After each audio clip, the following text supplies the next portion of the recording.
कविता के साथ अपनी बात प्रारंभ करेंगे कि कभी थे अकेले हुए आज से, नहीं अब डरे तो भला अब डरेंगे, विरोधों के सागर में चट्टान है हम, जो टकराएंगे मौत अपनी।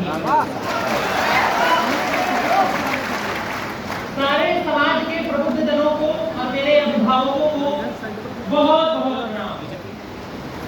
सर्वप्रथम तो हम आभार व्यक्त करेंगे हमारे बड़े भाई आदरणीय अंकित चंद्रायन भैया का, जिनके नेतृत्व में इतने ऐतिहासिक आंदोलन की शुरुआत हो पाई। मैं आंदोलन क्यों कह रहा हूँ, अपने आप में समाज के बदलाव की ये शुरुआत थी जब भूमिहार बैठकी के रूप में शुरू हुई थी। खैर, आज हम यहाँ तक पहुंचे हैं जहां हमारा समाज एक ऐप के माध्यम से जुड़ने जा रहा है। इसके ऊपर मैं एक अलग नजरिया आप सभी के साथ पेश करना चाहता हूं और उसको समझने की जरूरत है। हम सब जब गर्व करते हैं तो कहते हैं नदी नाला सरकार का, बाकी सब भूमिहार का। ये पिछले दौर की बात थी।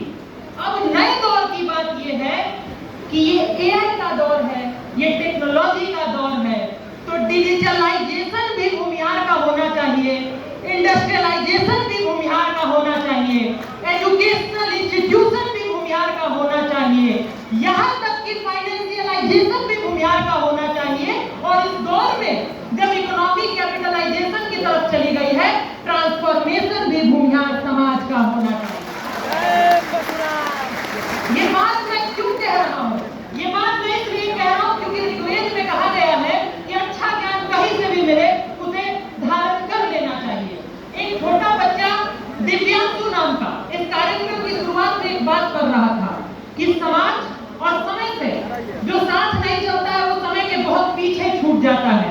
हम लोगों को ये समझने की जरूरत है कि समय के साथ आने वाले बदलाव में हमें भी बदलते जाना है, अन्यथा हमारा समाज पीछे छूट जाएगा। और ये बात मैं क्यों कह रहा हूँ